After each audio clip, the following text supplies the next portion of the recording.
now Elijah's being interviewed, or different coaches, or coach came Recruited. Yeah, down? Because I don't know, you haven't been on WhatsApp, but he made a decision. I don't know if you saw Shonda posted it, but he made a decision that he is leaving University of Miami. So now he's back out there scouting.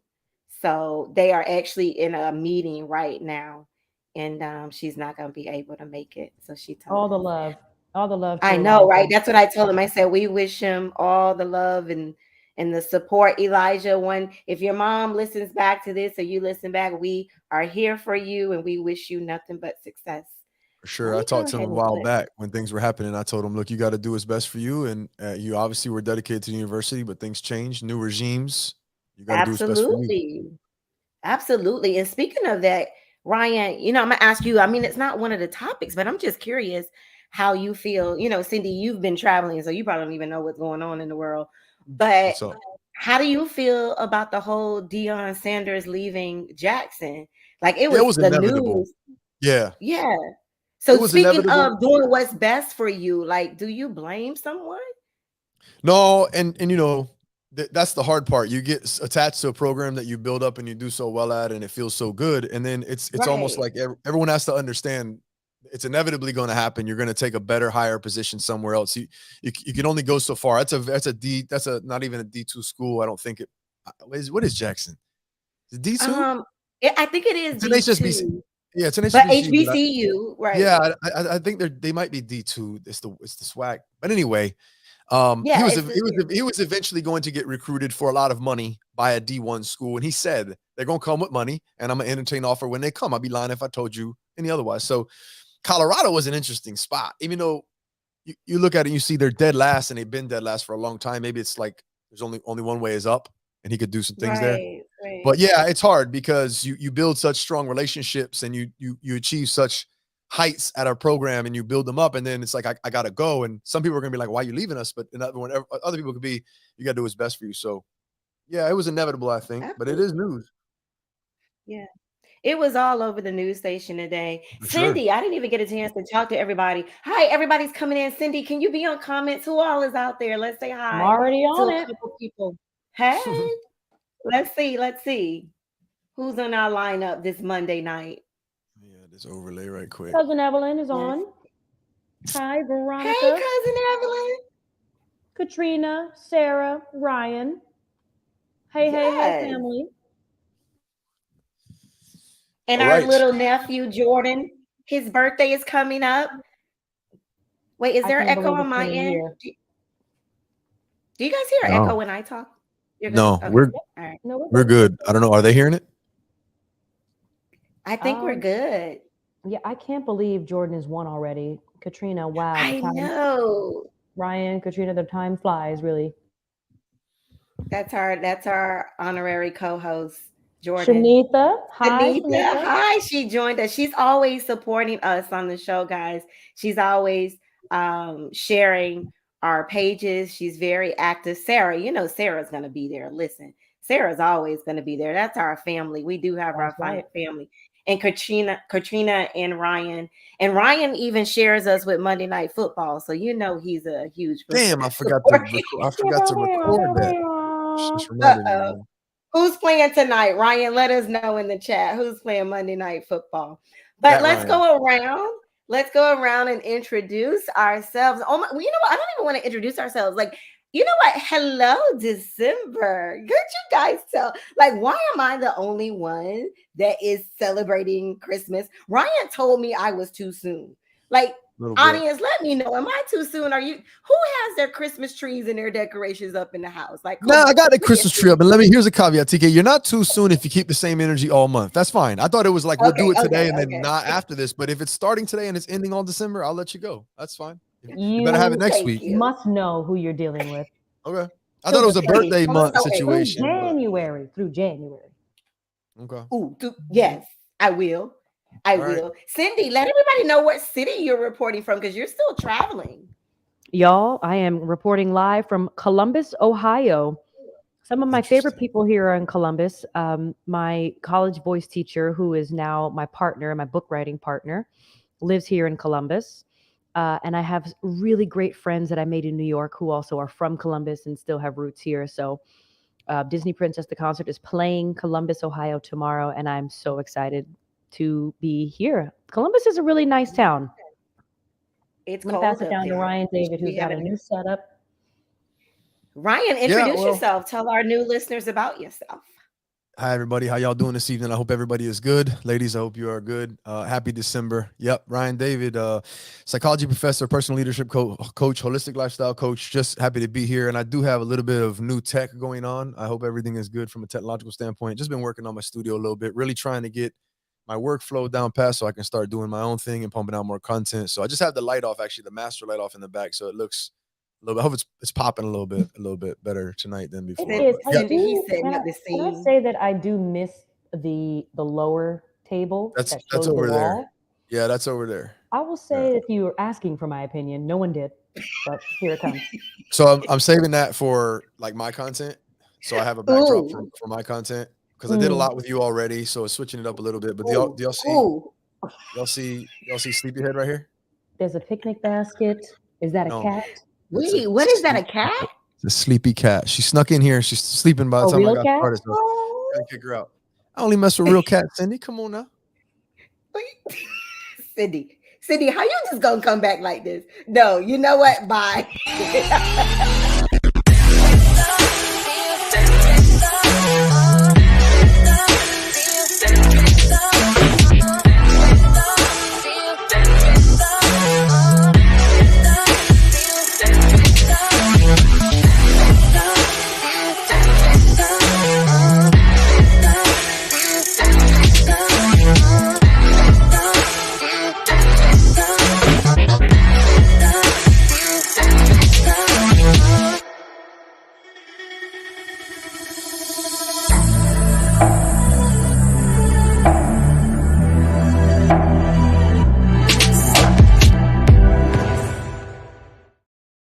That beat drop has scared her. You see That the beat beat? drop, the beat drop has scared her. She jumped down. I gotta let her out now. Oh, Pick up my vibes. Doors we cracked, so do she have let that her out. effect. Hi, everybody. Welcome to Talk Miami podcast and talk show. I am your girl, TK Owens, and I have the pleasure of being your host tonight. We're going to have so much fun. And if you are watching and listening, we are missing. We can't go to the corner tonight. Dr. Shonda is not here. Everybody, let's just make sure we show her some love. If you know her son, Elijah Roberts, who is playing for University of Miami right now, he is hot commodity. He is being scouted by universities. So they are having meetings right now. So we wish the Roberts family nothing but success and love for you. We miss you, Shonda, and we're going to hold it down for you. Cindy, I see we have some more people. Brian is here in a chat. Anita is here. That's who braided our hair, Cindy. She braids our hair. Hi, That's our Anita. girl. It might be time. It might be And that time again. you know, and Ryan said the Saints and the Bucks are playing tonight, Ryan. So Yep. there you go. You're missing out on the festivities. And thank Hi, you, Regina. Well, guys, Diane. let's Hi, just jump right Morgan. in. Yes, let's jump right into it. Of course, there were some, amazing topics that took place over the weekend that we all could talk about. One, if you're just now joining us, was Deion Sanders' decision to actually leave Jackson State and go over to, is it University of Colorado or Colorado State University? I'm not sure. University of Colorado, I believe, is Yeah, it's not the state. proper name, right? Yeah. And so, of course, a lot of people, that was the buzz. Is it What CSU? was some news that caught you off guard this weekend, or any latest news, Cindy, that you just saw out on social media or the news? Anything that stood out to you? I am in a She's bubble. been she's been in the Disney World bubble. I'm in a bubble. I'm so sorry I can't contribute to current events. But I'm going to No, hold down to that's the psychology okay. professor who can break things down on a daily. Ryan, University of Colorado, besides University of Colorado Buffaloes.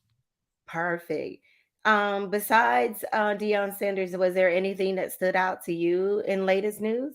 You know, I just try to watch the basics as far as news is concerned. There's a lot of I leave the gossip kind of headquarters to TK. She's all over that. She You know it. shares with us what we need. I don't really do that part, but I'm gonna save something that I saw, a headline that I saw that was maybe news. Okay. I'm gonna save that for my real talk. I do have something that came out in the news, maybe on underneath the radar a little bit, but I'm gonna speak on it a little bit later.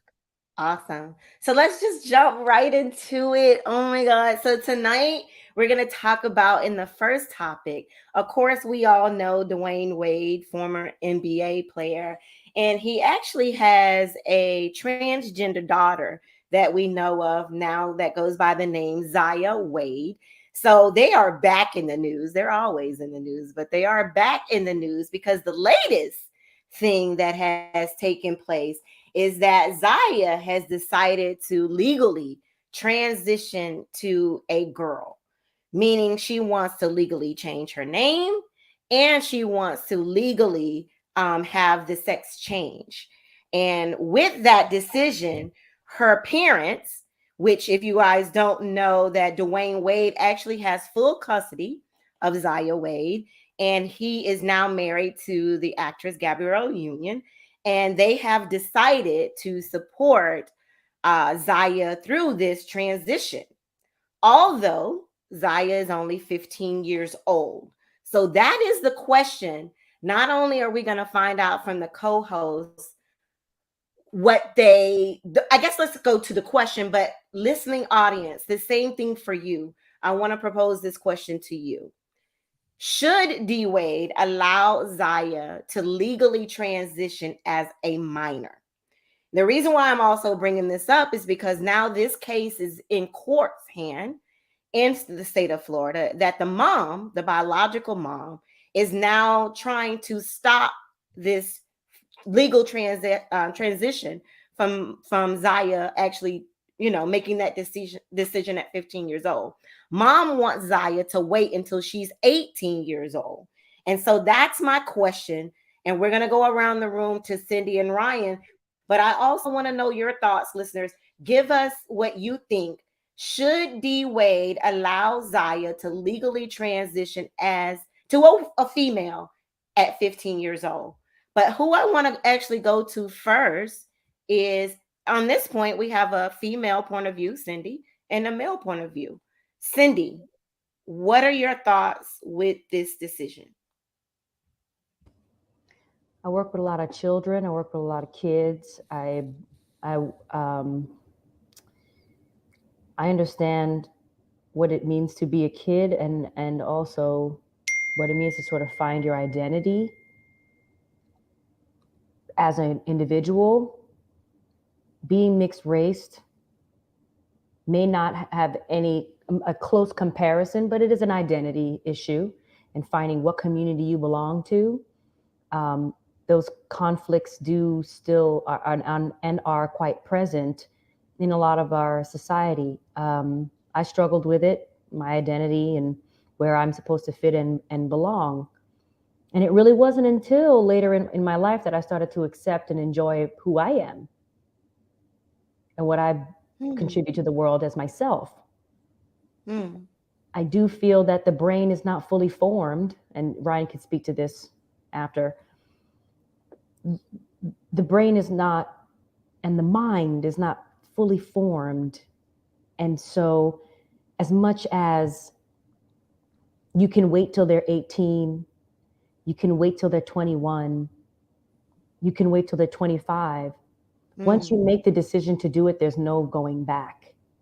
And so we all talk about in the media about transitioning, but there's a whole other side of this about detransitioning, which is another topic in itself, where those who have made the decision to transition have learned that there are not only psychological considerations and regrets, but there are also physical and health regrets and considerations that they didn't consider before. So it is truly, Indiana says it's the same. These operations are truly irreversible in any case, and the damage, once it's done, cannot be undone. So there are so many people who it's really just about acceptance. From my vantage point, it feels like it's just about acceptance, accepting one's body and the society accepting that person for who they are, and finding the right connections within the community. because a surgery will not solve the problem. It's just like women who want breast implants. It Right. does not solve a problem. It can enhance and it helps and makes a great picture, but you still have to deal with any repercussions of that going forward.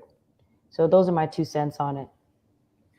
Well, I mean, I didn't even really think about it that way. My mind didn't even allow me to get to post surgery or post transition. Ryan, you study the human behavior. What are your thoughts on this before I go even to the next question? Let's go with the first question. Yeah. Should they support this decision knowing that he's 15? If we're going to be You're technically correct. correct, You're right? right. No, you're correct. Right. No, you're correct. She. So, and I Yes. think that to answer your question, Tika, I'm with you though. It's a little bit confusing and it can be really difficult, but I think Cindy really made some really key points, and I'll just kind of expand on them. I really have a hard stance on this because what we're asking about is surgery, correct? We're not Correct. asking about And, supporting our and child. We're not legally asking, changing name and yeah, all yeah, of yeah. that. That was on But the we're birth not certificate. asking about supporting our child in their emotional and mental transition as to see them and refer to them and help them through the world as they identify. We're not talking about that. We're talking about supporting them to make permanent changes, as TK said, whether it be hormone therapies or treatments. That's what we're talking about. And I think that some people are conflating the two, and they think that you have to do both or you're not doing anything. And I highly disagree for a lot of the reasons that Cindy said. Not only have I studied human behavior, I've worked with children, counseled children, and I don't have kids of my own, children of my own, but I've worked with more kids than most people have ever dealt with. And I've seen patterns. I've seen the process. I've worked K through 12. I've dealt with 4-year-olds. I've dealt with 24-year-olds in college and 14-year-olds in middle school and high school. Like I've seen the gamut, and I've been a child. So there's a little bit of a reference there to understand it from a developmental standpoint. And my position is a hard stance based on nothing but development. And it has to do with what Cindy said, which has to do with brain development, mainly brain development. And the reason why is because when we're making permanent decisions as children, one of the reasons why we have parents and the role that our parents play is to help us make decisions that are informed and rational and logical. And they use reason and they use foresight. We lack those things for a long period of time. Some would say up to 22, 25 years of age. We're still developing the prefrontal cortex, which is in charge of reasoning, decision-making, and so on. But from a developmental standpoint, I think that there's so many things that are still going to take place from a maturity standpoint, a socialization standpoint, a getting to know yourself, like Cindy said, in terms of what actually is going on with your body. Puberty changes the game big time. Things are different from 12 to 16. There's a lot of things that can change.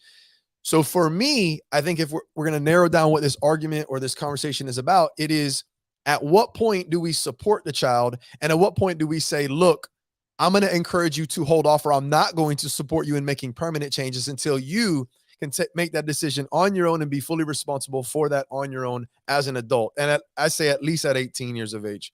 Can't go off to the army till you're 18. I mean, it would make any, that we can look at a lot of age limits. You can throw ages out there, but here we're talking about a literally a physical change to their anatomy, to their body that is irreversible. So one of the things that I'll say that just to point out, and I think since we don't have anybody really, we have diverse opinions, and so we do bring a lot to the table. But I think that we all have a consensus on this, and it seems like a lot of people in the crowd, in the audience, and in the chat, they're with the consensus. Mom, let's go with mom. Let's wait. But here's what from what I understand, and I've listened to both quote sides, and I've tried to be informed about why parents would support or do what DWade Wade's doing. And this is what I take from it. What I think you have parents who love their children with good intentions. And they're thinking that if this is how my child identifies, I want to do everything I can for my child to be comfortable. And if there's more I can do, then I want to do that. And if I don't do that, if there's more I can do and I don't do it, that could cause strife and stress and could cause more damage for the child. So we should affirm the child. But that's somewhat ignorant and naive, because what it does is it basically says that you're going to take the advice, or I should say the recommendations or the demands or the requests of a 12-year-old or 13-year-old into account and not have any discretion from an adult standpoint. So you can listen to your child, but you have to be the one that has discretion. And if the child doesn't understand, and they cannot at 12 or 13, the ramifications of altering your biochemistry or your anatomy or your fertility. They do not understand that yet, and they shouldn't. A 12-year-old should not be charged with the task of understanding that, as at least how it affects themselves or socially. So for all those reasons, for me, it's a hard no. But the caveat is, I still think if parents want to support their children with how they see themselves, what they're going through, what their truth, so to speak, is as they're growing up, that's fine. And I think that one of the things that we're missing is, and I have one more thing to say about the detransitioning too. I'm glad Cindy brought that up. I think one of the things that we're missing is that when we try to support the children, there's ways to do this that don't cause permanent damage. Like I was referring to earlier, we can find ways to make our children resilient, tough, and really also understand themselves as they go through these trying times, and also how to socialize in ways. They can socialize in ways, understanding how people are going to see them. They don't have to change their body physically or their biochemistry to, quote, be accepted. That's a big deal. And parents oftentimes want to do whatever I can to just make it easiest for them to be who they are. No, a lot of it is lessons. Look, you're different than a lot of your classmates. Let's talk about how to handle that. Let's not go run get surgery and think that that's going to solve all the problems, like Cindy said. Let's talk about how we're going to handle this as you go through elementary school or middle school. This is what you're going to maybe run into. How are we going to handle that? And how we're going to, and I love you, and this is home base, and we'll refer to it. And as you get older, things will make more sense and things grow. And you do that. You don't have to go make the change, I don't think. And for the reasons I said, the developmental reasons. The thing you also get, and this is the last thing I have to say, Cindy, you can have it. And then Tika, I'd love to see what you had to say about this. The detransition, and a lot of what you see now with people who support these surgeries for children at such a young age is what I said. It's what's best for the kid, and the kid wants that. And that's how they identify. So why stop them? Why prevent them? Here's the thing. A lot of those people, what they're doing is they're waving that flag of, I'm trying to do the right thing for kids, and I support kids, and look at me, and I support the kids, and that's why I'm for it. Well, where are you in 12 years when they're having a crisis about the fact that they transitioned? You're nowhere around when they're going through a situation that they now realize as an adult wasn't actually fitting. Yeah. So I thought I was transgender at 11, but actually I just turned out to be a lesbian. And so where are all the people who were, but oops, I got a surgery and now my whole life is a wreck. Now doesn't happen to everybody. Some people will get surgery and they will be fitting, and that's who they are, and they live the rest of their lives in content with that. But where are the people that are waving the flag of make the change, support the change? You're not around anymore after the change. So put the brakes a little bit is my take. Cindy, before I go to you, I'm going to bring up another point of why the mom thinks that they are supporting Zaya. Maybe that would answer some of your questions, Ryan. DWade's ex-wife claims that the transgender daughter is being exploited and wants Zaya to wait. What she means by that is that Zaya, I don't know if you guys have noticed, she's looking more and more like a girl. She's even taking hormone shots. And she's getting a lot of deals. She's getting a lot of modeling deals by major brand, designers. And they feel like that's why they're supporting this in that movement of fashion and modeling. I'm going to turn it over to, which we don't know this is true. This is allegedly what the mother is saying. Now, this is coming from her voice. And I wish we have some attorneys out there. If there's some attorneys out there, let us know. Does mom, who is not the custodial parent, will the judge consider her thoughts? I'm just curious. So if there's anyone out there that knows, does she have a chance, or does DWade, who is the custodial parent, makes a decision because Zaya lives with him? Cindy, your thoughts before I share a video. I don't know their ins and outs of their relationship, but she's not an absentee mother. So I wouldn't say that. So it's by the court, right, and the judge, but because she's not an absentee mother, she doesn't show any sort of negative issues, then as the mother, she does have the say, especially if the child is a minor. But I will say, like, to your point, actually, it's about access. Zaya might be a poster child for the generation of transgender who have the access, because this kid's not going to public school. They're not growing up in a middle-class society. Their access to all of these resources as not one who lives in the middle of America, who's a young Black child living in the middle of America who is confused about their identity and is interested or questioning or curious about the transition. It's the same thing I feel about Caitlyn Jenner. It's not fair. because you're not being a poster child as a child for a child's mind. You're not advocating for children. If that's the case, you want to advocate for a human in society and keep them on the path of being and loving who they are, because the access and what people want to do is sell surgery. And that's what killed me. I found out that the doctor who is going to do this procedure, if granted, works at University of Miami medical. And I was just like, I want an attorney to log. I should have brought an attorney on. Does a doctor have permission to do surgery on a minor? I guess if he gets permission from the parent. Yeah. Wow, interesting. Of course. It's just hard to wrap your head around it when you really think about it. Yes. You know? So like if your 14-year-old came and said, I want to be a mom. Right. You say no, or you say, well, she wants to be a mom, who am I to say no? You support her and doing what she feels and what's important. And the pushback to that will be, well, that's different, Mr. AB. That's different, Ryan. That's different. We're talking about her own personal identity, but going back to my argument, her personal identity is based on her being 14 years old.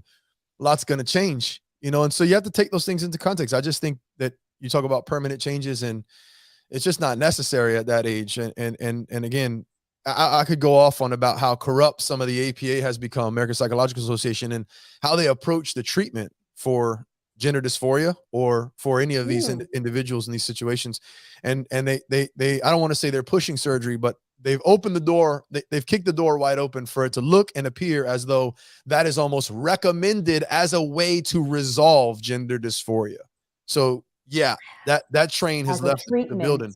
Yeah, as a treatment, right? So that's where you get the narrative of, well, it's the right thing to do because science, because they say, because so and so. Well, again, it depends on who's on that board and what those decisions are based on. Again, are we talking about children though? Are we talking about adults that go to therapy and they realize, look, I identify as a woman. I'm a woman. What should I do, doc? Well, would gender reaffirming surgery help you? Okay, as an adult, yeah, I think it would. Okay, you can go through that decision. Okay, that's fine. You're an adult. You can make the decision. But we're talking about children. That's where you say, okay, to your point, let's hit the brakes and let's just wait a couple more years. Yeah. Well, if anybody is out there wondering how Zaya feels about this, he actually posted a testimonial. Let's take a look. My full authentic self feels like freedom. Being out and open and truthful about who I am to myself and others is just freeing. Transphobia still exists and is widely common. There are genuinely people out there who think that you're a kid, this is a phase, or you don't actually know what you're talking about. I know that I'm trans. I didn't say one day, I just want to try out being trans. No, we are who we are. Being trans is one of the most important parts of me, and so to be an inspiration to everyone out there is always my hope.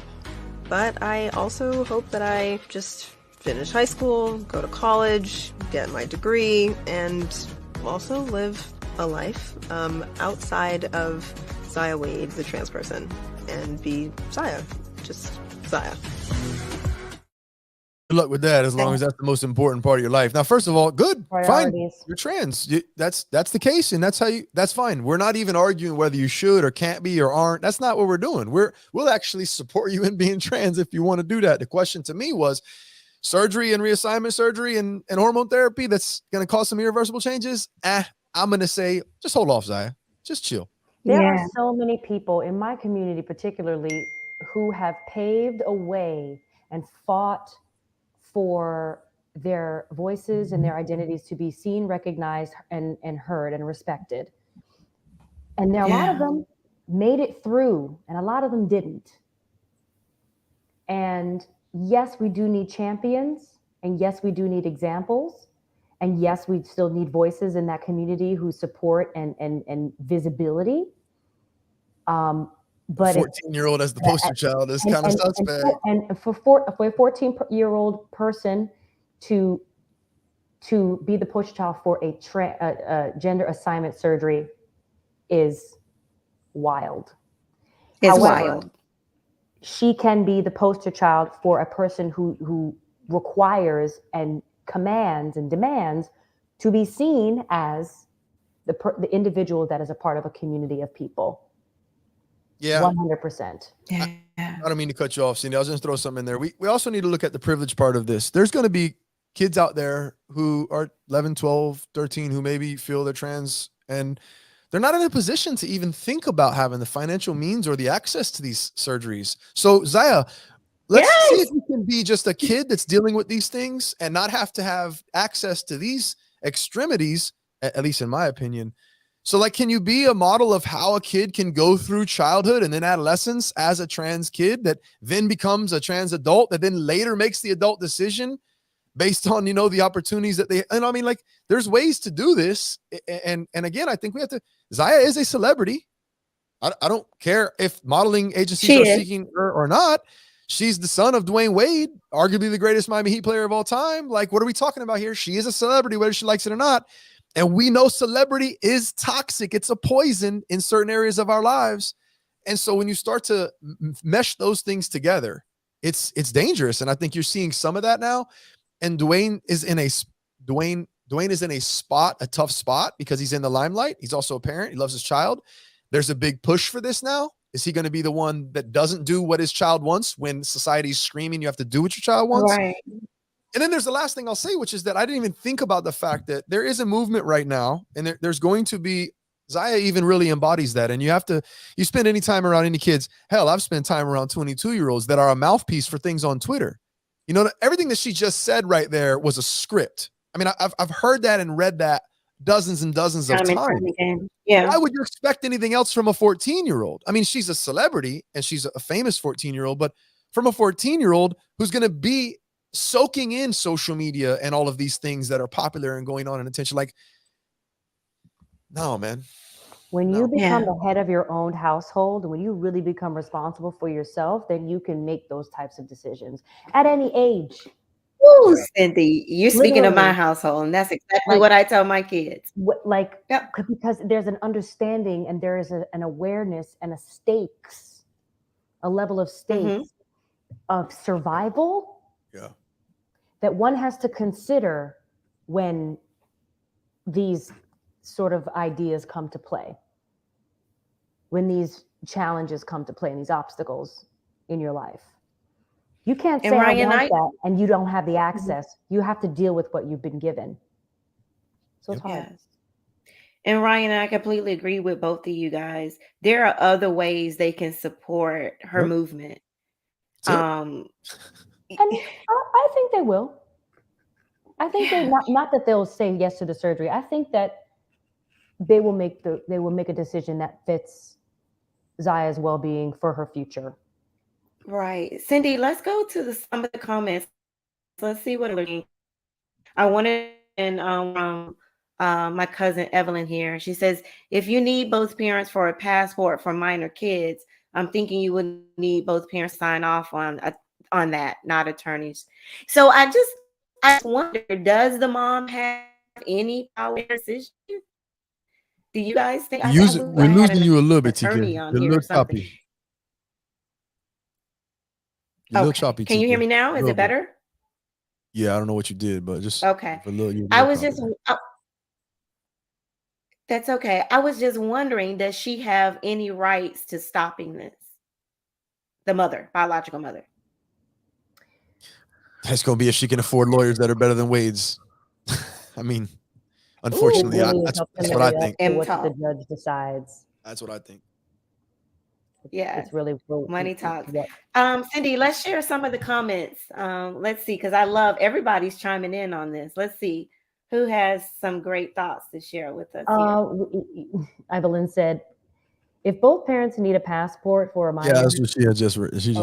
Yeah, grown women right now don't have the rights to their own bodies, and that's a fact. Ooh. That's a fact. In some states, grown women don't have the right to their own bodies. So this conversation is a sidebar from, female reproductive rights. For goodness sake, Indiana Jones says, for goodness sake, when my son was 10, he wanted to be an elf. He thought it would be cool to be small. Of course, he's 6'3", but God forbid I had to cut his legs or something. Yeah. Yeah. Yeah. He Yeah. wanted to be Making an elf. decisions as kids. Hilarious, by the way. And there is a 6'3" elf. His name is Will Ferrell. Yes. Mind you, I have to point out, I do have adults that transitioned and still had years of therapy to go through the whole transition. Of course. Yeah. Yes. Indiana Jones, are you part of, whose community are you a part of? Mine? TK's? Ryan? How'd you find us? Mine. She works with me. She works with Amazing. me. Crap. That are my friends, I should point out. Yes, I have a few friends in my community who are transgender, and they have been fighting the good fight, and they're adults. But a trans shouldn't be opposed to child. Shouldn't be a child is what I think you have. You have plenty of adults that are transitioned. Why should we use children? Mm-hmm. Relaxed state of mind said, yeah, the The parents press have and to sign a exploitation once consent form. again. Wow. Yes. Yeah, I throw know that one up there, TK. Because I was wondering if she said, that one. yeah. So the parent has to sign, but we were wondering if both parents, I guess what they mean, relaxed state of mind, I guess what they mean is that the other one has to sign. They both have to sign. So relaxed state of mind, are you saying that both parents have to sign off on the consent form for the child to have surgery? And also, while we're waiting on to hear back from relaxed state of mind, if we do, well, look at this one. As someone who's worked with youth for a long time and now they're present, I believe this situation may be easier said than done. When you're on the outside looking in, there are so many in-depth conversations from young people in this scenario. I'm having this conversation with my staff almost every day. Not sure what you do. Denisha says, like, where do we start? I'm not saying it's wrong or right, just more layered than this. And I don't think anybody's denying that it's layered. I think what we're talking about is regardless of what those conversations consist of, regardless of what those conversations come to, are we going to result to or support surgery for a minor? I think that's really what it comes down to. We can have as many conversations as necessary, but the main conversation is we're going to delay this permanent change until you become old enough to make that decision as an adult, and echoing what Cindy said and the other thing said about being older to make that decision. I think there's a lot of things we can do to support and put the child in a position to feel more comfortable as they grow. But going back to what Zaya said, as long as the emphasis, and I'm not trying to get too geeked out right now or get too worked up, but I think that this is just like everything. When you shine a spotlight on anything, it becomes to matter more than it actually does. Like anything. When you hyper focus on something, it becomes blown out of proportion. So if Zaya's whole world now and her whole identity, and it might be a poor choice of words because that is literally what we're talking about. But if all like I'm a male, but I'm a hell of a lot more than a male. You know what I mean? If I spent my whole life was centered around being male, you know what I mean? Like, sure, it's a big deal to be transgender in a society where that is not the norm, statistically speaking. I get that. It's a big deal. But at some point, we have to make sure that someone's not totally almost obsessed or what's it called? Not obsessed, but absorbed and buying with this, because that'll be all they understand and all they know. And the only way in which they see the world, they'll lose parts of the rest of them that have nothing to do with whether they're male or female. So you see that with kids too, they try on things and that they take it and run with it. And so there's that, there's the outside influence. There's a lot of things there. I mean, there's a lot. Well, listen, of course, with every decision, I think I say this all the time, with every decision in life, there's always going to be a pro and a con. And at the end of the day, you do what's best for you. But what we're all saying, Zaya, is that we're hoping that she gets to make this decision when she turns 18 and not let it be a decision from a parent. But we wish, her the best. Around that too. What'd you say, Cindy? Yeah. The rules need to be changed around that too. 18 is too young. 27. 27. Cindy, you bring up a valid point though. Once on this show, Ryan, remember we even talked about transgenders. Remember there was a transgender male that went to jail in a female jail, but then ended up getting them pregnant. And I was like, do you think this whole transgender movement is going to change some of the laws and bylaws that we have? Like, are we going through a trial period that until we get it right? Because Cindy might be right. Maybe that's even too young. Yeah, we're I definitely don't know. going I'm all through. over the place. No, but we're definitely going through some sort of a trial, sort of an unknown time frame in history. We're definitely going through that. I think that we're actually seeing, excuse me, somewhat already of an overcorrection. I think what's going to happen is we're going to make a lot of changes, maybe. I don't say a lot of changes. We're going to make changes that I think later on we're going to go back on. I think what we're going to see is over time, actually, that was a bad idea. Like you're seeing with some of the COVID protocols. Actually, we don't need to do that. Let's pull that back a little bit. I think we're going to see that. And anything that's happening right now, now's the only thing that matters. Push for it. Let's go. Who cares about what happens in the future? Who cares? Do it. If you make if you respond to that right now, then you're at the mercy of, well, how's this going to affect us later on? And people later on are going to say, okay, let's take a look at this now. This is wrong. This doesn't work. The problem is by that time, people's lives are already detrimentally affected. And people say, well, their lives are going to be detrimentally affected if they're not able to make the transition. Well, that's debatable. And I think that has a lot to do with how we accept each other. And Cindy talked about that. So that's a bigger picture. But at least people have the freedom to still make choices and do things that their bodies are naturally put in a position or designed to do if they want to do that later on. Yeah. Man, Yes. with some great stuff. Like literally, there's so many variables in this one conversation that I wish we could talk about all night. But it's time for us to welcome back our very own princess to the show with some spotlighting. Cindy, who are we spotlighting this week? And I'm just so glad to use this opportunity to welcome you back. For those who are joining us now, she comes and goes, but that's what a princess does. She's traveling all over the world and still making time for us. But Cindy, it is all yours. I'll turn it over. Spotlight. Cindy. Spotlight. Live from Columbus, Ohio, friends. I am here with a spotlight.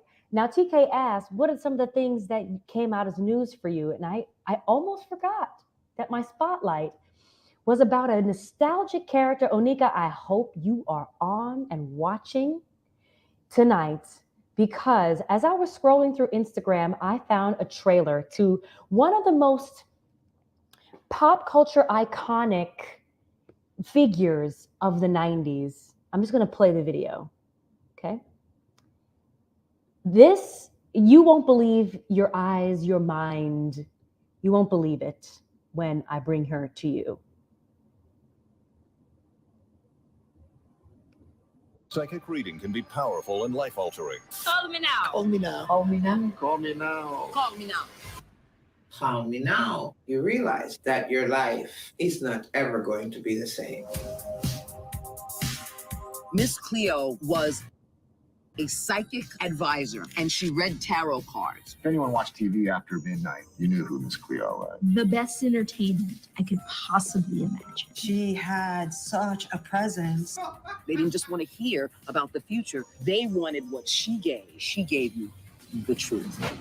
But not everyone had the same experience. The U.S. government really brought the hammer down against Miss Cleo for defrauding consumers. She was born in Los Angeles. She created this Miss Cleo character, which had a Jamaican accent. There were a lot of people making money from this. And the more money they made, the more money they wanted. As far as the company profits, Miss Cleo didn't appear she was getting any of that. A lot of her life was such a mystery. Who's the real Miss Cleo? The web of stories, it seems, is far and wide. Cleo may have been a character to cope with whatever was going on in her life, but it was still very real for her. That's the enigma of this woman. Was it performative? Yes. Was she actually trying to help people? Yes, again. They wanted me to create a character. I'm not a character, I'm a real person. Don't be fooled by thinking what you know is the whole story.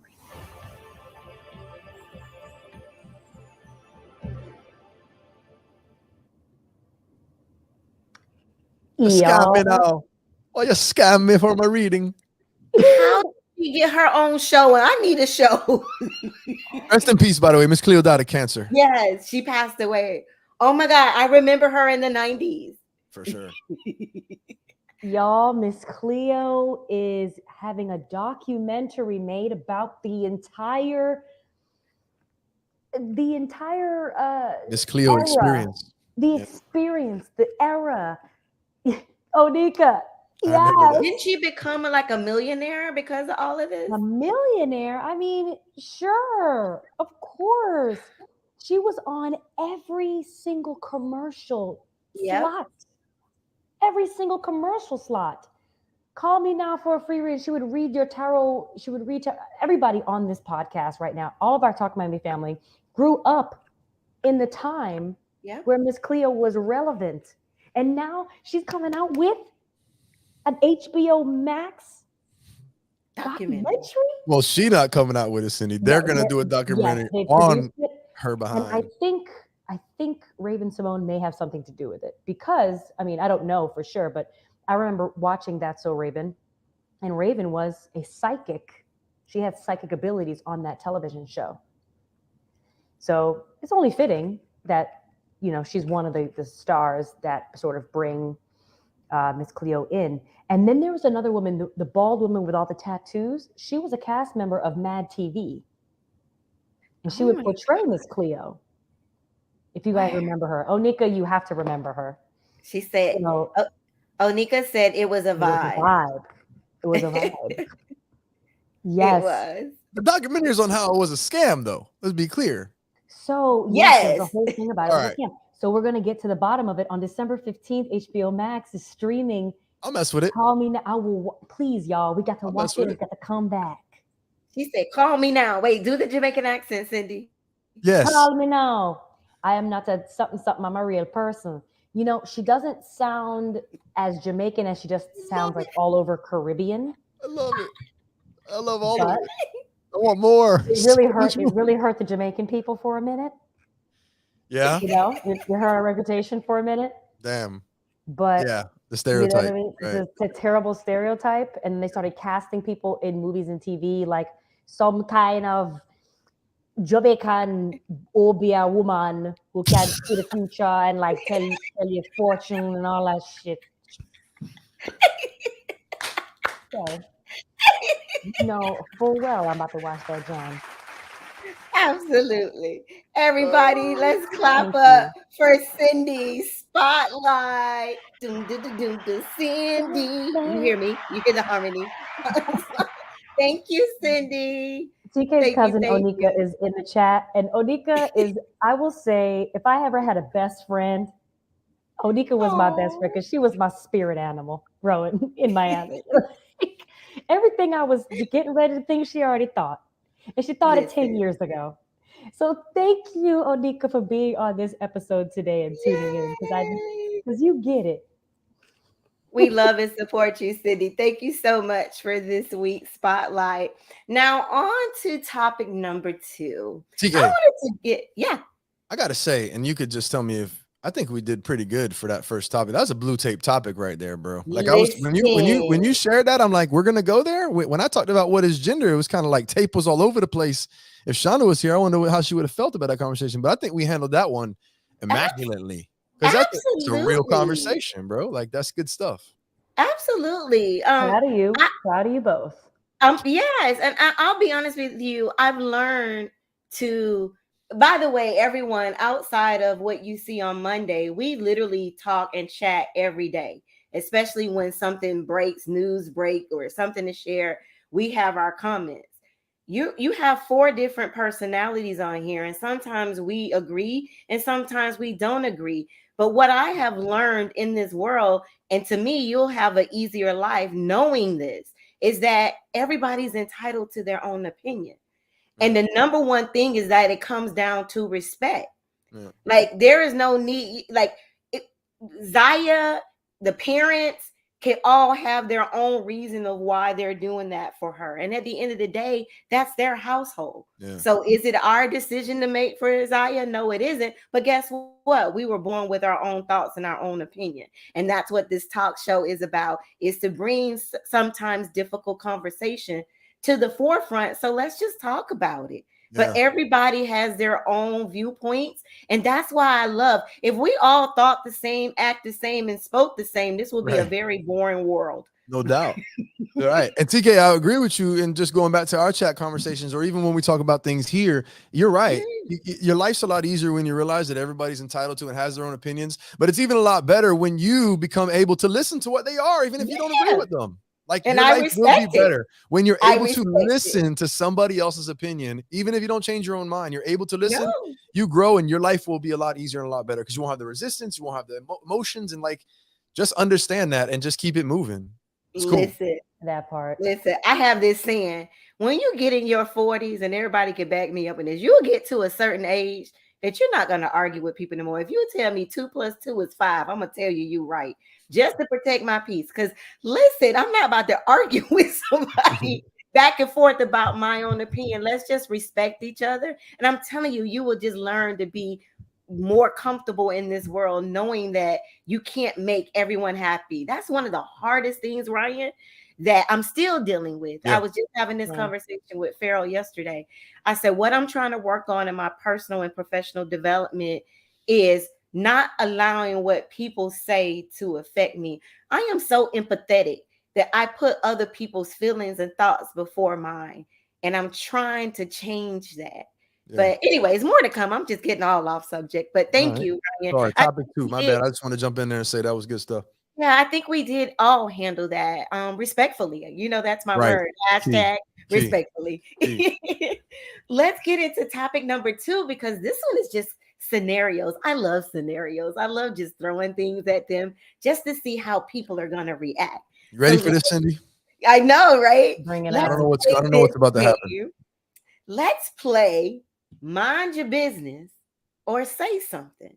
You know, we go through life, we go out there in the world, and things can happen right in front of us. But what is our reaction? Do we mind our business and keep quiet?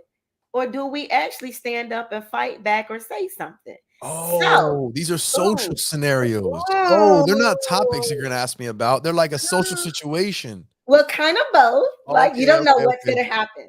So let me, you guys get to pick a number. I had my mouse on. I'm gonna say something already, Cindy. Like, I had it on that already, but like, hold on, maybe it's a scenario where I might not. You don't know what, everybody, it's behind the door. They don't know what scenario they're gonna get. They were not prepped with the question to see their thoughts. So we're gonna get their real thoughts right now. So TK's holding up 3, 4 papers. They have numbers on them. Right? 1, 2, and 3. So you get to pick a number, 1, 2, and 3. And Ryan, I'm gonna go to you first. I get to pick a number. Pick a number, 1, 2, and 3, and you would get your scenario question. 3. All right, let's see what 3 is. Let me back this up. And then I almost have went some 1, but then if I go 1, everyone's he's so narcissistic. Why is he picking 1? He's so conceited. Does he think he's number 1? Why is he number 1? See, that reverse psychology. So I went with 3. Nah, I actually went with 3. 3 is a holy number. Go ahead though. Here we go, audience. This is for you too. Once I go ahead and name the scenario, I want you to put in the comments, would you mind your business and stay quiet, or would you say something? Ryan, you picked door number 3. And in door number 3 is a topic, a hot topic that is going on in the news right now. So this is what he picked, everybody. Okay. Mind your business or say something. You are a producer at Good Morning America, and you witnessed this affair between TJ Holmes and Amy Robach, who is on Good Morning America. They're co-hosts. Everybody, this is all over social media that these two are having a love affair, even though they were married. So if you knew about this affair and knowing that they were both married, would you say something to HR or would you be quiet? Ryan, go. To HR or to them? To both. Whoever. Would you just say anything or you just plead the fifth to act like you don't even see anything? No, I'm you saying witnessed. I'm saying something. Okay. I'm saying something. Okay. Look, I'm saying something. Now, what I say is a different story. But I'm saying something. Okay. I'm the producer, right? I'm not just Ryan. You're the producer. You are the producer. The producer of the show where they are my talent. Yes. Right? Yeah, I'm saying something. Now, I'm going to have a conversation, whether it's separate, together, like, bro, I'm gonna say something. There's no doubt I'm gonna say something. I'm gonna try and this is an issue that more than those people are gonna be affected by. It's a business decision as well. For sure. Be lying if I said I'm a producer, I'm not gonna say anything. I'm gonna keep it moving until it comes out in the news and everybody else is saying something, and now I look like an idiot. Like, hey, why didn't you say something, right? Why didn't you do something? Now this is on your show. What's going on? Again, what I say, that's a different story. But I'm saying something. Ooh, everybody is saying they minding their business. Of course they are. Reese say she's minding her business. Ethel says she's minding her business. Onika, let's see. She said she's minding her business. You guys plead the fifth. Wait, y'all, look who done came in the chat, everybody. Huh. You know what, Cindy? Hey, no. No, she didn't. Shonda Roberts. Shonda Roberts is in the chat, y'all, while we sitting up here live and working. Nah, Shonda, what's up, man? You need to give us the news. What happened with your boy, man? At least update us, bro. Good news. Good news. What's up, man? Let us know. We're in the middle of a game, though, Shonda. She says she's saying something, no? Okay. Shonda, you saying something or you minding your business? And then let's see who else. I'm saying something. I was going to ask you, Cindy, what you doing? You saying something, right? So Cindy, go ahead, share with us. You saying something or you? Okay. I've already put my answer up. I'm saying something. That was you, right? Yeah. Because as a producer for the show, you know what time it is. I'm thinking 12 steps ahead. I'm thinking a few steps ahead. In the event that this whole thing blows up and it's a catastrophe, yes, I use that word. Yeah. Because it is. I have to now figure out how to put out this fire. Damage control the situation. PR. You know, I may not go to the spouses, but I will go say to them directly what's going on. I need to understand this relationship because it now affects my bottom line and it affects me as a producer and a creator of this show, which then it affects the homes that we go into. Hi, Dr. Shonda Roberts. Just in time. You saying something, Shonda? What's up? I missed it. It's so interesting that Shonda wasn't here for topic one, you all. Yeah, it was real convenient. Your boy was out there getting started, getting recruited now, talking to scouts.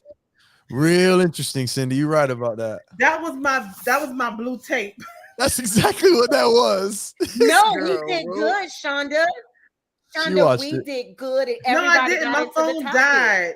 My phone died. I couldn't turn. I just walked in the house and just turned on my laptop. What's crazy is low key, Shonda would have a lot to say with us about what we talked about. Like if it was just us, Shonda would be pumping the brakes and hesitating when we were on live, but she would join that conversation in the way we handled it. Trying to cancel you and stuff, and I just, I just staying out of that. I'm not gonna be. We did cancel culture. So we good, man. Guys, we have a great conversation today.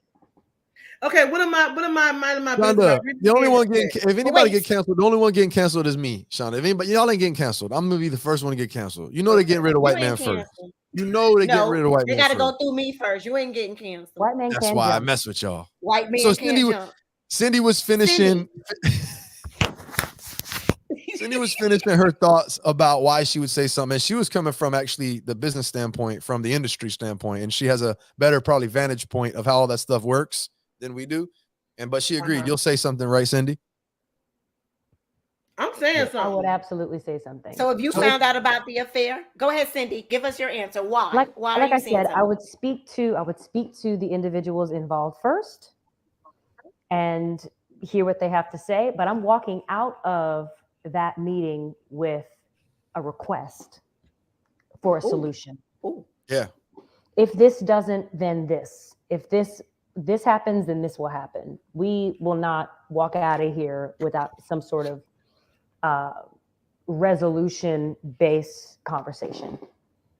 Because look, Cindy, it's either that or we'll all just wait until it blows up. And what am I going to do? I'm going to suspend you or get rid of you anyway. So you want to have a proactive approach to this, or do you want me to just stay quiet and let everybody suffer from it? Millions of people watch this show. Absolutely not. Correct. For those people, probably for those personalities. And so I'll finish off, but I think a lot of people in the comments are probably staying quiet because it deals with an affair. And it's like, well, that's not my business. Their affair is not my business. We're not really going to speak on the fact that what the details of their affair are. It's the business standpoint that your affair now is public because you're a public figure and you work with me or for me. We need to figure this out. Whatever y'all do is what y'all do. But like Cindy said, we need to come to understand of how are you going to handle that and either be ready for it to hit the press or proactively do it yourself, but take care of that because it's going to reflect poorly on me. That's what we'll talk about. Yeah, sure. The details of the affair, who knows what's going on there? And that might not be my business and it doesn't relate to me if it's not related to the show, but I'm the producer of the show that you all work for. Come on, we're having a conversation. I agree with Cindy 100%. And especially if there was a no fraternizing policy, which we don't know, but we are the producers to find out and speak on business. So, Shonda, what would you do? Before we go to the next scenario, what would you do if you found out about the affair and you were the producer? And you wait, does she know the game?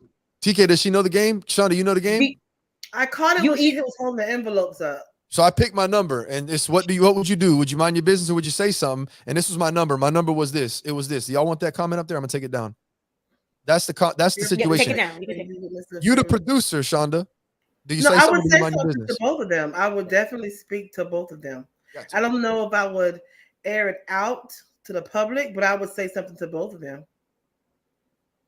I'm like, awesome. What y'all doing? And just so you guys know, just like that. I saw you going to her car, and I saw you following him out the bathroom. Y'all ain't slick. Don't do that. So like that. I'm not the only one that saw that. She would say it just like that. She would say it just like that, y'all. But I messed with her. And I want to give an update. If you guys did not log on to social media today, they both were let go this morning from Good Morning America. Right. I mean, and rightfully so. What else you got? What else you got? TK? Right, we run out of time. So Cindy got to pick. 1 and 2 left. So Cindy, number 1 or number 2? What's your scenario? 2. Let's go. Let's see what's behind door number 2, everybody. Let's see what she picked. Ooh, this one is so right for you. Let me set up the video. All right, so here is Cindy's scenario. Mind your business or say something. Here we go. Mother nigga!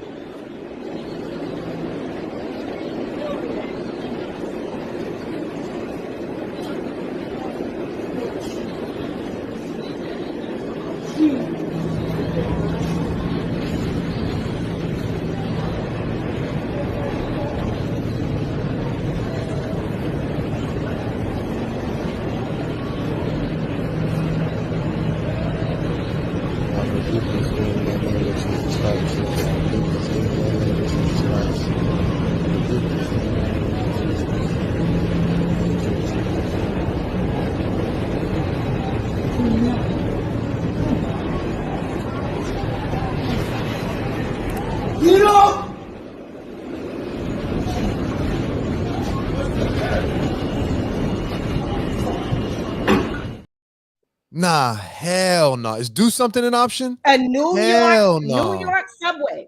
So Cindy, you are from New York, and I know you have seen things on the subway. If that happened while you were on the train, you saw a lot of people didn't do anything. And be honest, nobody did anything. The woman's mouth helped me. Yeah. Nobody. Would you mind your business or say something or do something? Cindy? I would have to. It's a tough spot because of my size. Right. But if I were a larger person, I would have gotten my body involved. If I was a stronger person or that makes my blood. I'm sorry, Cindy. That makes my blood boil. I'm sorry. There was men on there.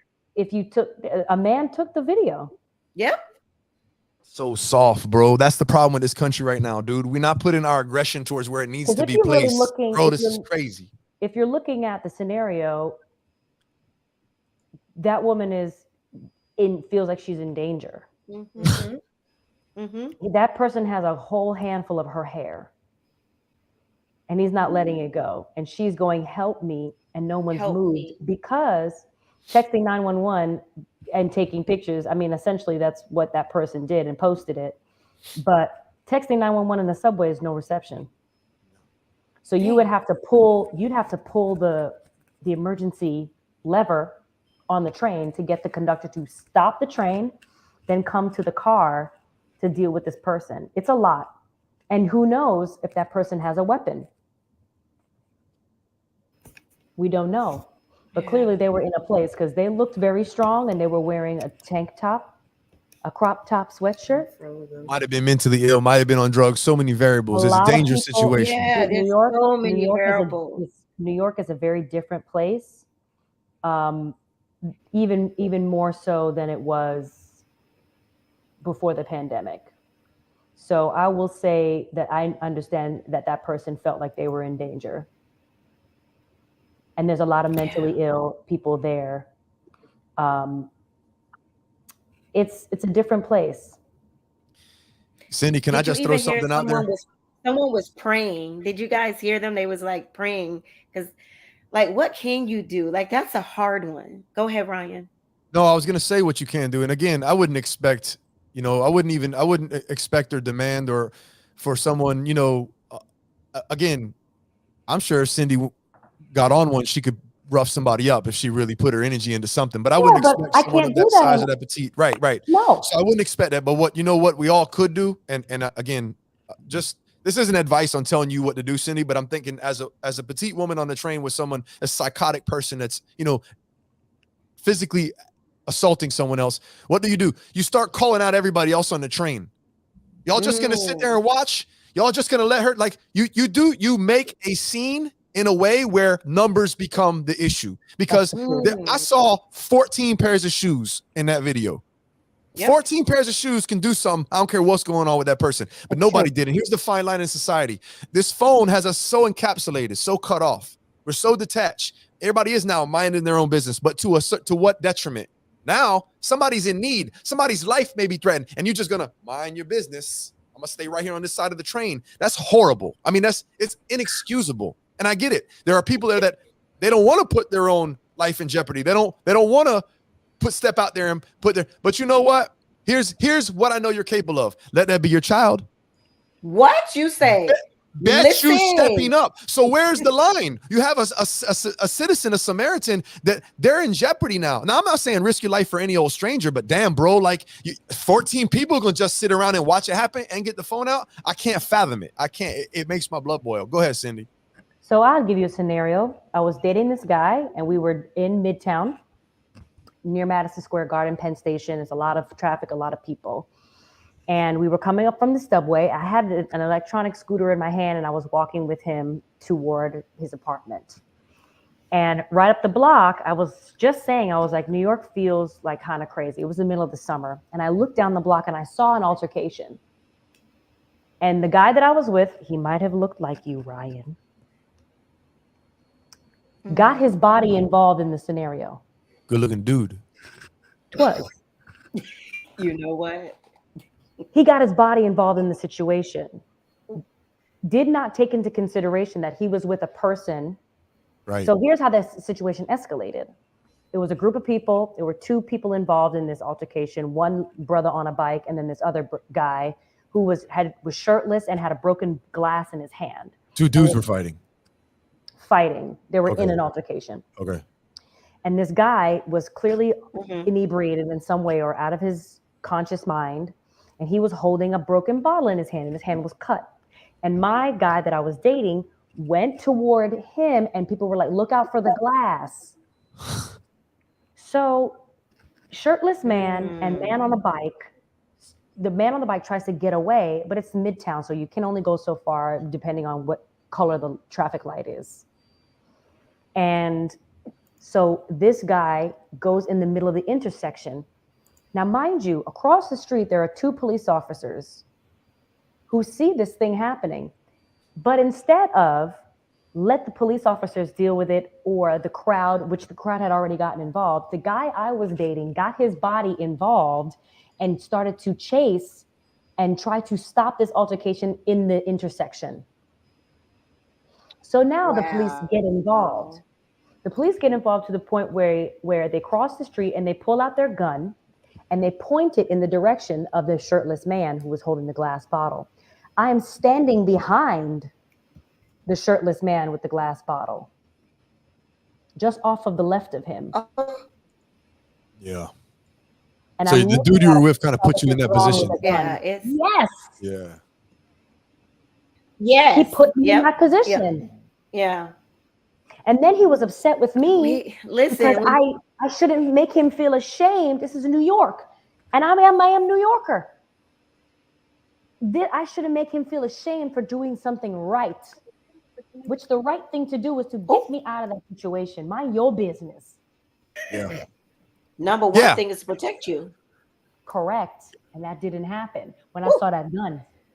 Right.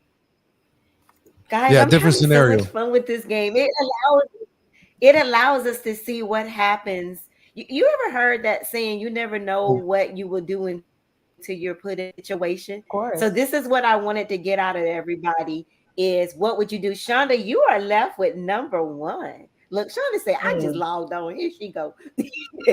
I So just let's came see on. what your I look scenario tired, look like I've been running the streets all day. But go ahead, I'll play. Some of this tea. That's why she came on. Hey, that's a show, TK. What would you do? By the way, I talk about it in my social psych class. The show is What Would You Do? You probably saw it. That show, What Would You Do? It's on Nickelodeon. It was called What Would You Do? No, not the Dateline show. I don't know what that What Would You Do you're talking about it. The one where they legitimately set up a social scenario. We're gonna wrap and they this have- up, Sin. Sin, we're gonna wrap this up. They have that, and then they ask, "What would you do?" Go ahead, TK. TK on a delay. Yeah, again. no, we're gonna wrap this up because we all have to go. Cindy, I got you. Dr. Shonda, this last one is for you. And guys, can I say I strategically put it in so let you guys pick the numbers, but every number that you guys pick was so appropriate for what you guys do. This one is perfect. I'll wait to see what she is about to say. So here is number one. Sean, do you mind your business or say something? Here's your scenario. Ooh, get him, Shonda. Here we go. Wait, did it come up? Where's it? Damn, why you did Shonda like that? You find out one of your friends is sleeping Already. with your other friend's husband. What do you do? I am having a couple's night. Woo, baby. And I'm gonna let it out. Holy shit. Okay. If they my friends, they don't even know. Shonda, but wait a minute. There's a part two to this. Oh my Well, put it back. Put it back. Are Let me you reread loyal? it. It's a part two. Wait, let me read this to you, and then I didn't put part two because it got lengthy, right? You guys are in a you guys are in a group of friends. You all three of you are friends now, but you find out that one of your friends is sleeping with your other friend's husband. Now think about this, Shonda. Which one are you loyal to when they're both your friends? Because now you're about to either break up a marriage, you're about to break up a friendship. How do you mind your business or do you say something? Go. Okay, so first of all, I would not be a friend if I knew a friend was sleeping with a friend's husband. But you just found out. You just found out. So I'm gonna say something to the friend who's sleeping with the husband first. I'm gonna check her.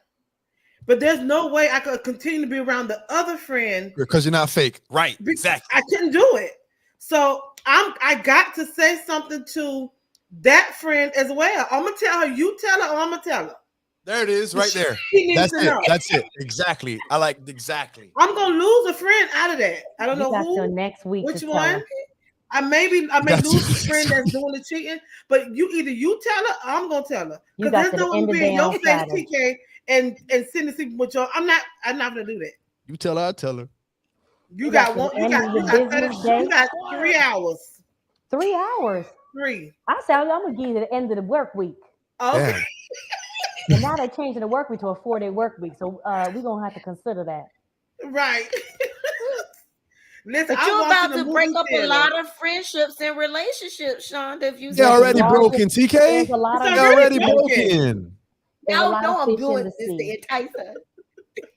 You can get some more friends. You don't need them raggedy friends who be breaking promises and Because they're not friends, legit. and I don't want. And if you slept with her husband, you'll sleep with mine. So Hello. be gone. Ooh. And y'all Ooh, know I I don't play about chocolate. I don't play about chocolate, honey.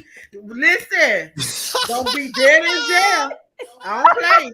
So let me let you go on about your business, honey, because you can't be my friend. See, when our friend's husband, that ain't gonna work. Hey, yo. Ryan, I want you to know that Shanice to say that you are to the barbecue, baby. We keeping you. Let's go. Let's go. I'm talking Shanika is about. my sister. She just don't know it yet. Okay. Good stuff, man. Everybody, that was we had a great show tonight. I love so many topics, and I was like, instead of making 4 different topics, we're gonna do scenarios. And guys, you all picked a topic that literally you have like experience with, or just I thought that was great, and just to see how people will react in the act of the happening. So, guys, thank you. We're gonna end the show with the one and only Ryan David. Let me see. Let me pull up. Shonda, Cindy, y'all give me a hook. Here it is, the real talk with the Ryan David. Shonda, sing for me. Nah, that's all right. I don't need a Oh, hook. okay. Y'all I'm trying want to me take to off sing? this. Really? Take I'll off that sing. band. No, you good. Look, hey Cindy, you got to run, or you got 2 more minutes, or you want to go? You got to I do go. have to run. Okay. All right. You can watch the Justin. recording. I love y'all. Everybody say bye to Cindy. We'll Bye, see Cindy. you. I Thanks won't for- see you for another 2 weeks because she ain't gonna be here next week. That's right. I'll be in Miami in January. We got to meet up in January. I was gonna Can't tell wait you to guys that see y'all. off air. Yeah, we got to meet up. We got to do something. Okay. Yeah. All right. Is it on me? Yep. There it goes. Real talk. So what's interesting is, and I know we're going to wrap up, so this won't be a real long real talk, but it was something that was pressing that I kind of wanted to talk about. And I didn't really think about how this conversation or this topic would tie into the Zaya conversation we had about transgender transitions and hormone therapies and whatnot. But I want to speak on something that I think is very important. And this show is a platform, even if it's, for whoever's listening right now or here's the recording, but it's a platform to make statements. And, we only have our voices, and some people have louder voices than we do, but we have the opportunity to speak on it. And this is a platform to speak on things. So y'all seen Avatar? Y'all seen Avatar? The original Avatar came out, I think, in like 2009. It's old now. Phenomenal movie, beautiful movie, amazing movie. Like it was crazy. So the director, his name is James Cameron, right? And so Avatar 2 is coming out. Did y'all know that? So Avatar 2 is coming out as a water, aqua-based type of Avatar, right? So I was a big fan. I think I shed a tear at the end of Avatar, the original Avatar. So I want to speak on what James Cameron said recently. So James Cameron has produced other movies too. I believe Terminator and some other really high action movies. There's a list that I didn't pull the list up. You guys can look it up on your own. Most of you know who he is. But he's a director. And so what I want to speak on tonight is what James Cameron said in an interview. And coincidentally enough, it actually ties back into what we were talking about earlier, which is hormones. So James Cameron did an interview, and he did an interview with the Post Millennial. And the headline is Avatar director James Cameron says testosterone is a toxin men must terminate from their system. Oh. Okay.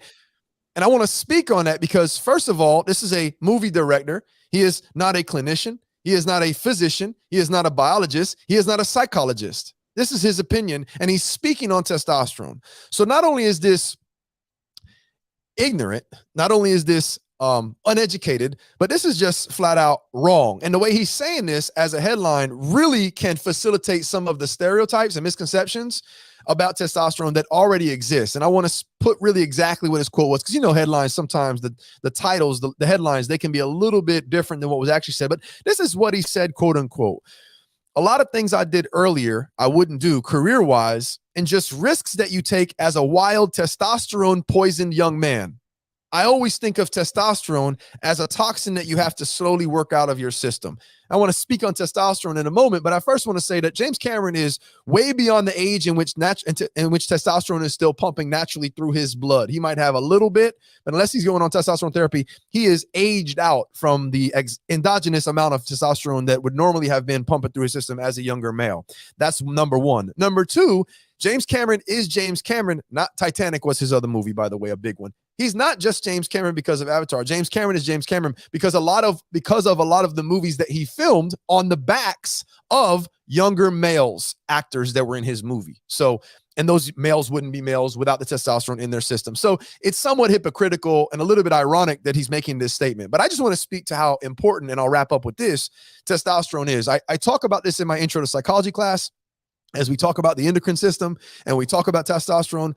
A lot of misconceptions around testosterone. First and foremost, testosterone is not just a male hormone. It is the dominant hormone for males. It is the dominant sex hormone for males.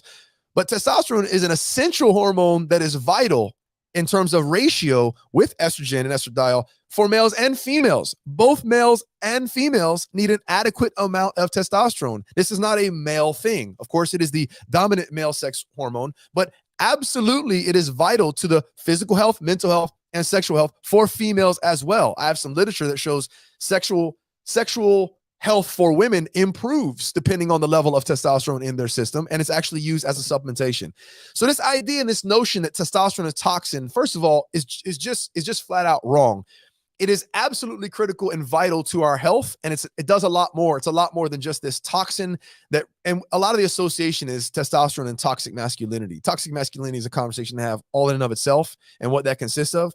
But testosterone being vilified here is unfortunate that he made that statement. So I want to be clear about what testosterone is and what it isn't. And Robert Sapolsky is a Stanford psychologist, and he did some research on testosterone, and the clinician is clear with him. Testosterone doesn't make people more aggressive. Testosterone makes you more of what you already are. If you have an aggressive streak and you have increased levels of testosterone in your system, what you find is those people tend to be more aggressive. But testosterone seems to make people more competitive, males and females alike. One of the studies I refer to show how it's a competitive thing and not an aggressive thing is they took billionaires who were donating money or bidding for a philanthropy. And they basically administered testosterone into these billionaires with all this money. And what they found was the billionaires who were administered testosterone at high levels tried to outbid, give away more of their money than their peers. It makes you, generally speaking. So this idea that testosterone is toxic is nonsense, first of all. But second of all, there's nothing men can do about this except for what? Take estrogen, which will lower your amount of testosterone and suppress it. It's a male hormone, a male dominant hormone that has the sex characteristics, and that's what makes us who we are. And so to say that we have to rid our bodies of that, it's not only ignorant and nonsensical, it's dangerous. There's another word that I'm thinking of right there. So I had a big problem with that statement, and I just wanted to talk about how important these hormones are and how misunderstood they are. And again, to piggyback on the conversation earlier, when you start talking about sex hormone therapy, or sex hormone therapy, or hormone replacement therapy for males or for females, this is a very serious topic because these are very powerful drugs and they're powerful hormones. We need an adequate ratio for our overall health. A lot of people seek physicians' help or assistance for health problems they don't think about are often related to an imbalance in their sex hormones. High estrogen, low estrogen, high testosterone, low testosterone. So be real mindful of that and do your research, be informed, educate yourself as to how important these things are and run your blood work and see. But this idea to make this statement that it's a topic men need to be ashamed of and rid their bodies of, it's unfortunate. It was highly unfortunate. So I just wanted to put that out there with the voice that I have. Where did he place that? On Twitter? Was it his Twitter? Interview with the Post Millennial, which is, I guess, they did a sit-down interview with him, and then it took off, and everyone's now seeing it and commenting on it or whatnot. But he did an interview about Avatar 2, and I guess he made these comments or whatnot. And I was just taken back by, even if it was taken out of context, he needs to do a better job of alluding to something like that. Yeah, it was unfortunate. Well, thank you, Ryan, for sharing that with us. Everybody give it up for the Ryan David having some real talk. No, you're talking facts. I mean, that's one thing about social media that's a pro and a con to me. It's a heavy influencer. Just if a celebrity or someone says it, there's so many people who will believe it instead of actually getting medical advice from their doctor. Irresponsible was the word I was looking for. It was irresponsible for him to go there. So not the typical real talk tonight, but real talk. That's how I feel about that. Shana, thanks for joining us. Thanks for tuning in. Yeah, you're welcome. I just want to let people know that I don't usually look like this. I usually be cute, but today has been a day. Well, you look cute. You're cute. I don't sit down and hold my laptop. I usually have a little desk and stuff, but I came straight to grab my laptop just because I wanted to tune in. But you got the hoops, the pink lips. Exactly. Look at you. She's still cute. You're good. And guys, she's committed. On top of it being in a meeting, she's still logged on. So we're not going to the corner though, right, TK? We're not going to the corner. We're not going to the corner. She won't even be ready. She'll fuss me out. But guess what, Shonda? I have an assignment for you. Promote the show. Go. So you all can follow us on Facebook, Instagram, and Twitter at Talk Miami Talk Show. Subscribe to us on YouTube at Talk Miami Talk Show. And for our podcast listeners, Talk Miami Podcast on Spotify, iHeartRadio. You can listen to us on Apple Podcasts and Google Podcasts at Talk Miami Talk Show. Woo, y'all heard her. But Good Morning America, hire us. If you letting go of TJ and Amy, listen, they got 2 jobs, friend. We got you. We can get the ratings up. You know what I'm saying? We can get the ratings up and all of that. I'm gonna take some money, America. What y'all doing? And if it's an affair going on, Shonda will handle that before it becomes a problem. That's right. And the Shonda will be over HR. She will be over HR. Bye, y'all. We'll see you next time.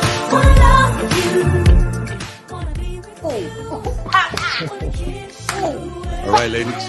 Bye, everybody. Have a good night. Good night.